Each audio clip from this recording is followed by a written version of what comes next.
우리 12신조 10번째 조항을 우리 다 같이 한번 또 읽겠습니다. 지난번에 저희가 세례까지만 지난주에 읽었던 것 같은데 오늘은 다 읽겠습니다. 다 읽겠습니다. 한번 다 읽어보겠습니다. 큰 소리로 여러분 낭독해 주세요. 시작. 그리스도께서 세우신 성례는 세례와 성찬이다. 세례는 물을 가지고 성부와 성자와 성령의 이름으로 씻음이니 우리가 그리스도와 연합하는 표와 인을 치는 것인데 성령으로 거듭남과 새롭게 하심과 주님께 속한 것임을 약속하는 것이다. 세례는 그리스도 안에서 신앙을 고백하는 자와 그들의 자녀들에게 베푸는 것이다.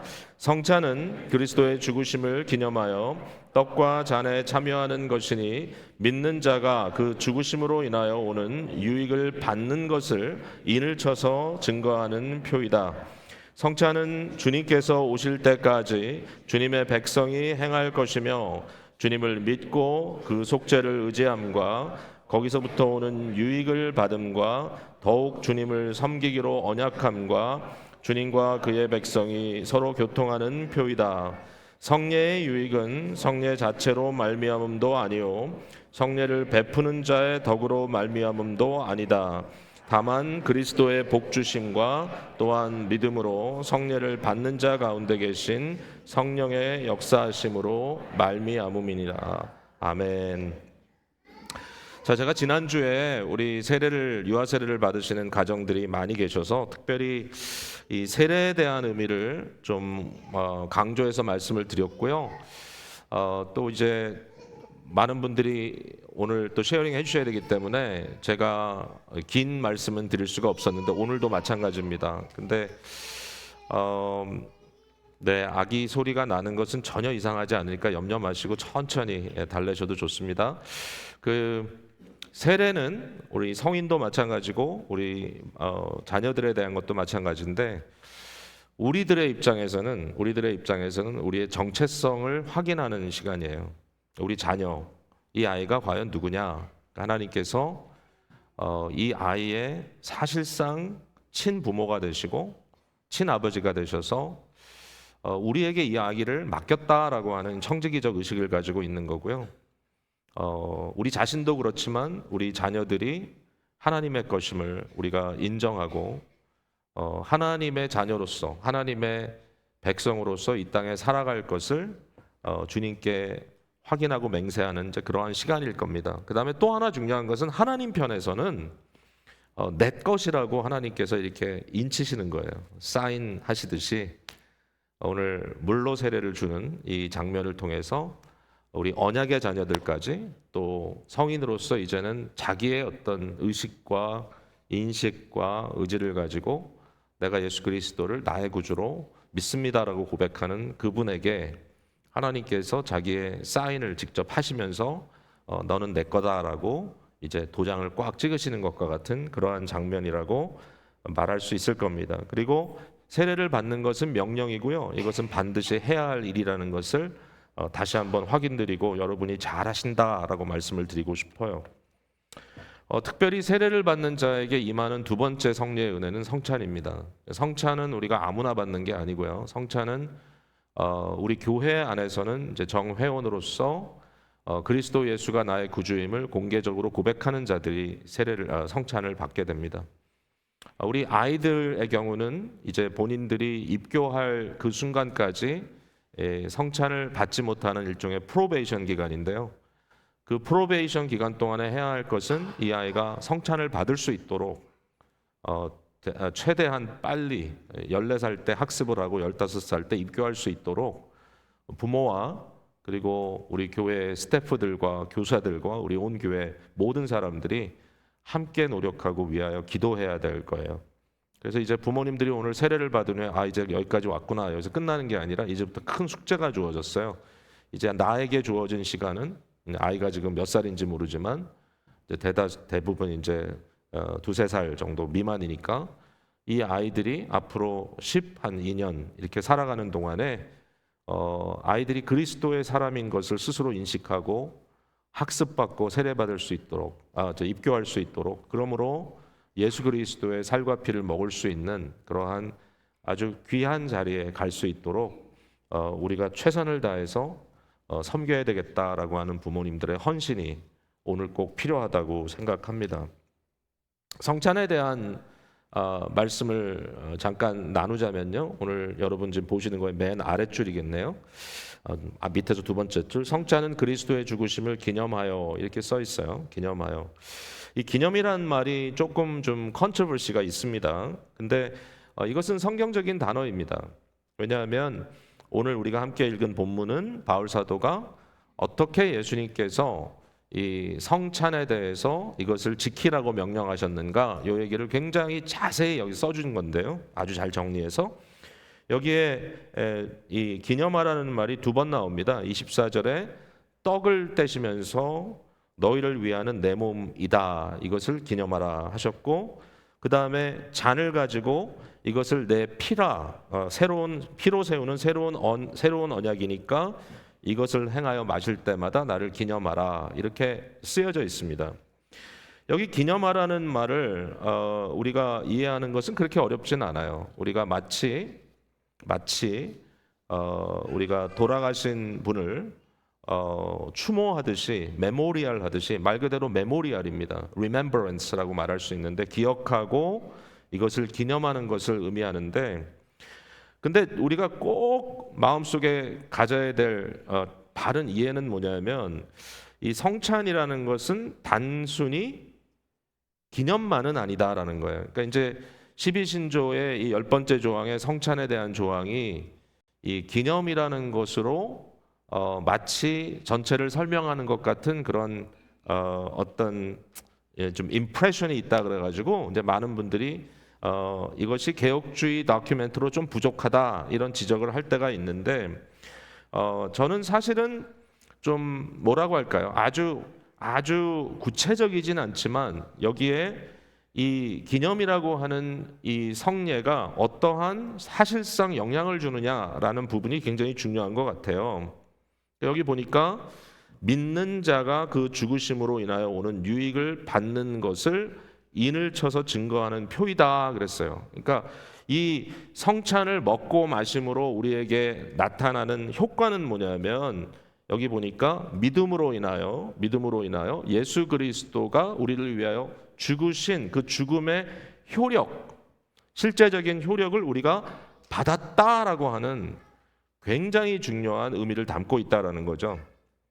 자, 우리 개혁주의 입장에서는요, 이 성찬의 떡과 포도즙을 받을 때 우리가 이것을 예수 그리스도의 몸을 실제로 받는다고 믿지는 않아요. 이제 이걸 왜 우리가 구분하냐면은 이 구교라고 하는 로마 카톨릭 교회에서는 굉장히 재미있는 교리를 갖고 있어요. 이분들은 화채설이라 그래가지고 이제 신부님이 앞에서 이 미사를 할 때 그 앞에서 이제 떡을 가지고 또 포도즙을 가지고 이제 성찬, 소위 우리는 성찬이라고 하잖아요, 베푸는데, 실제로 그분들은 실제로 그 단을 제단이라고 부르고, 그 제단 위에 예수 그리스도를 다시 한번 희생하는, 예수 그리스도의 몸과 피를 제물로 다시 받고 그것을 다시 희생하는 그러한 의미를 계속 상기시키고 있어요.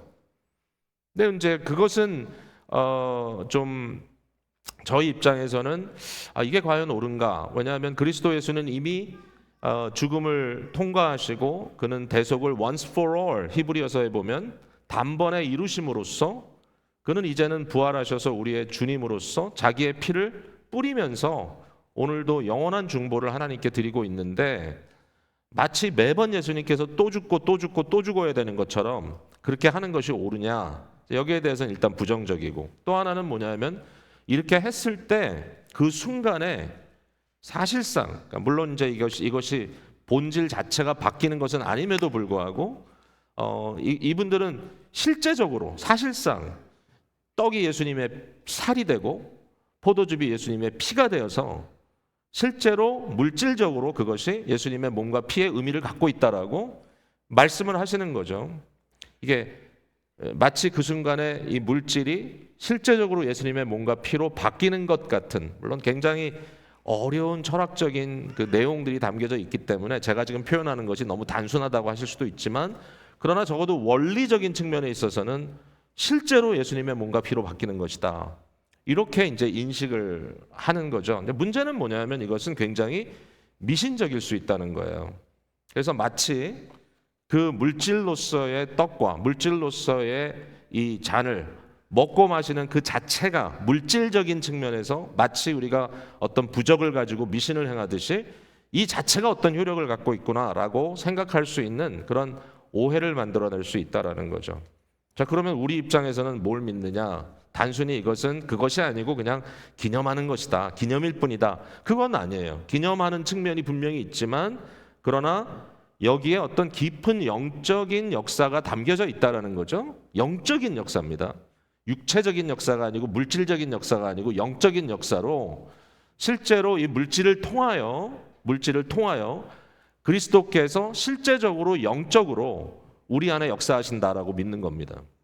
그러니까 마치 그리스도의 몸이 영적으로 우리에게 실제로 주어지듯이 그리스도의 피가 영적으로 실제로 우리에게 주어지듯이, 그러니까 이게 차이죠. 이게 미신적인 건 아닙니다. 그 물질 자체가 그 순간에 어떤 매직을 갖게 되는 것은 아니지만 그러나 그것을 하나의 도구로 하셔서 그리스도께서 영적으로 자기 자신을 우리에게 커뮤니케이트 해주신다고 우리는 믿는 거예요.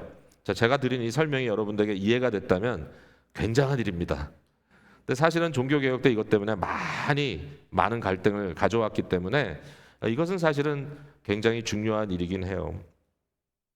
자, 이러한 영적인 의미를 사실은 바울 사도는 오늘 본문에서 말하고 있어요. 기념이란 말을 쓰고 있지만 그러나 만약에 예수 그리스도의 살과 피를, 이 떡과 포도즙을 자기를 살피지 않고 죄에 대한 진정한 회개나 돌이킴이 없이 이것을 막 했을 때는 어떤 문제가 생기냐? 여기 보니까 주의 몸을 분별하지 못하고 먹고 마시는 것이 된다는 거예요.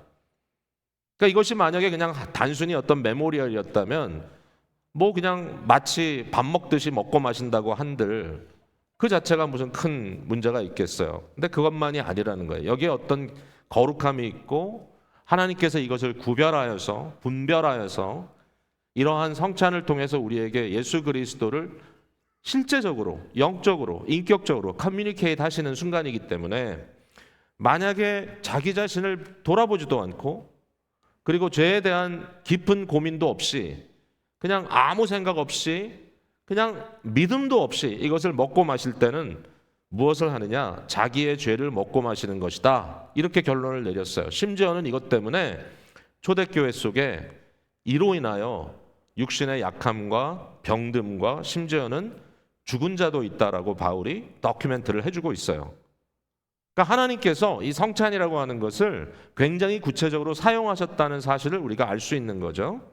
자, 다시 말씀드립니다. 여기에 어떤 매직 파워가 있다고 얘기하는 게 아니라 실제적인 영적인 역사가 일어난다고 말씀을 드리는 거예요. 자, 그러면 어떤 효과가 있느냐? 여기 보니까 이것은 이제 표인데, 사인인데 무엇에 대한 사인이냐? 주님을 믿는 것, 예수 그리스도의 속죄를 내가 의존하는 것, 의지하는 것, 그 다음에 거기에서부터 오는 모든 이 구원에 속하는 영적 베네핏, 유익을 내가 받는 것, 그리고 더욱 주님을 섬기기로 내가 헌신하는 것, 그 다음에 또 하나는 주님의 백성들이 함께 먹고 마심으로 우리가 주 안에서 하나가 되었다고 하는 서로의 교통을 표시하는 것, 이런 여러 가지 요소들이 다 포함되어 있다라고 여기에 이제 쓰여져 있습니다. 이것은 우리가 잘 이해하면 되겠습니다. 자, 다음 페이지를 보여주시면 아마 이 내용이 이미 들어가 있어요. 제가 앞에 부분을 이미 커버를 했습니다. 한 가지만 더 얘기하고 이제 우리가 오늘 세례식을 베풀도록 하겠는데 굉장히 중요한 포인트입니다. 이 성례의 유익이 있는데 성례의 유익이 어떻게 우리에게 주어지는가라고 하는 중요한 질문이에요. 이 성례의 유익이 성례 자체로 말미암음은 아니다라는 거예요. 이게 다시 그 문제를 다루는 겁니다. 이게 물질적인 측면에서 이것에 어떤 매직이 있는 것은 아니다. 우리가 떡을 먹고 마심으로써 갑작스럽게 믿음도 없는데 내 안에 무슨 어떤 이슈가 발생하고 내가 뭐 바뀌어지고 갑자기 병이 났고 그런 건 아니다. 사실은 믿음이 없이 이것을 한다면 도리어 그것은 부정적인 이슈가 된다. 그러니까 이것이 절대로 성례 자체의 매직도 아니고 또 하나는 뭐냐면 성례를 베푸는 자의 덕으로 말미암음도 아니다. 그러니까 제가 오늘 세례를 베푸는데 저의 영성에 따라서 여러분의 세례가 좀 더 효력이 있고 덜 효력이 있고 그런 게 아니라는 거예요. 그러니까 세례는 세례 자체로서 효력을 갖게 되는데 그 이유가 뭐냐? 그 이유는 절대로 세례를 베풀고 있는 또는 성찬을 베풀고 있는 집례하고 있는 그 집례자에 의한 것은 아니다라는 거예요. 이게 되게 중요한 포인트였어요. 이게 이제 왜 그런가 하면 311년부터 314년에 유명한 그 도나티스트 논쟁이 이제 발생이 됩니다. 이 도나티스트는 초기 기독교의 한 집단이었는데 북아프리카 지역에서 이제 굉장히 성행했던 그룹인데 이분들은 한국으로 얘기하자면 마치 이제 신사참배 그 사건 이후에 1945년도에 해방된 다음에 이 신도 이 앞에서 그 이 종교 예식을 참여했던 이런 그리스도인들이 있었단 말이죠. 심지어는 목회자들도 거기에 동조했던 사람들이 있어요. 신사 참배를 한 사람. 그래서 이제 그것을 반대하는 사람들이 어떻게 됐습니까? 옥중에 갇히고 또 순교당하고 그랬잖아요. 이제 해방이 된 다음에 소위 옥중에서 끝까지 견디다가 살아서 나온 분들이 계세요. 이걸 탈옥 성도라 그러죠. 이 옥에서 나온 분들이 이제 뭘 강조했냐면은 여러분들은 다 타협했으니까 여러분들은 다 목회 자리에서 내려와서 적어도 6개월 정도 근신하고 여러분들이 근신의 모든 그 과정을 통과한 후에 교회에서 여러분을 다시 부른다면 그때 목사로 복귀하십시오라고 말을 했는데 그 다음에 그 말을 듣질 않았어요. 그래서 이제 우리가 잘 아는 대로 뭐 아는 분도 계시겠지만 모르는 분도 계시겠지만 갈라져서 나름대로 우리는 순수하다라고 강조한 대표적인 교단이 고신 교단입니다. 경남 지역에 이제 밀집돼 있었는데 우리도 고신 출신들이 계세요. 그래서 이제 그분들의 굉장히 많은 이 소위 서사, 그분들이 말하고 있는 우리의 정체성을 얘기할 때는 바로 우리는 신사참배를 반대했던 그런 사람들이 세운 이제 다시 재건한 교단이다. 그래서 장로교를 올바른 자리로 데리고 왔다라고 하는 거기를 이제 강조하고 있는 거죠. 자, 근데 도나티스트는 그것보다 좀 더 심했어요. 그다음에 이제 어떻게 됐냐면 지금은 뭐 고신측이라 할지라도 다른 교단 목사들이라고 얼마든지 신앙적으로 교류를 하고 할 수 있잖아요. 도나티스트들 입장에서는 자 어떤 문제가 있었냐면은 디오크레시안이라고 하는 황제가 엄청난 핍박을 했을 때 이제 이제 도나티스트가 나타나기 한 20년 전입니다. 제가 이 정확한 지금 시간대가 머릿속에 떠오르질 않는데, 근데 그 순간에 어떤 일이 있었냐면은 핍박이 오니까 이 소위 성직이라고 하는 목회자들이 타협한 사람들이 생겼어요. 그때는 뭐 신사참배 그런 건 아니고 성경을 다 모아다가 로마 이 권력에게 바치고 이제 그것을 불태우고 하는 일에 동조했던 사람들이 있단 말이죠. 근데 문제는 뭐냐면은 이런 사람들이 세례를 베풀고 이런 사람들이 성례를 베푼 사람들이 있어요. 특별히 세례를 베푼 사람들이 있는데 이제 도나티스트는 뭘 주장했냐면 이처럼 타협한 목회자들에 의해서 세례를 받은 세례는 다 무효다. 그래가지고 다시 세례를 해야 되는 이제 이러한 상황이 벌어지게 된 거예요. 이게 소위 도나티스트 논쟁이라고 얘기를 합니다. 여기에 이제 방점을 찍은 사람이 어거스틴인데 어거스틴은 뭐라고 강조했냐면 성찬은 또는 세례를 베푼 사람의 은덕이나 그 사람의 어떤 그 신앙 때문에 그것이 효력이 있는 것이 아니라 이것은 예수 그리스도의 약속 때문에 그것을 받는 사람들의 믿음 때문에 그리고 그 안에 역사하는 성령의 역사 때문에 효력이 있는 거다라고 이렇게 딱 포인트를 찍어줌으로써 이 도나티스트의 소위 이 분리주의적인 그러한 생각을 대적하게 되었던 것이죠. 자, 오늘 그래서 이 말씀을 여러분께 드립니다. 마지막으로 제가 어떤 손에 위력이 있어가지고 오늘 세례를 베풀 때 장풍이 나와서 여러분을 변화시키는 게 아니고 그저 세례를 베푸는 겁니다. 왜? 예수 그리스도의 명령에 따라 주님께서 하라고 했으니까. 그러면 여러분이 믿음으로 아멘으로 받으시면 그 안에 성령께서 역사하셔서 이 세례가 우리 어린아이들에게 또 성인 세례자에게 우리 정진아 자매에게 효력이 있는 복된 성찬, 성례가 되는 것입니다. 이 내용을 오늘 커버했어요. 여러분 꼭 기억하시고 은혜 받으시는 복된 시간 되시기를 바랍니다.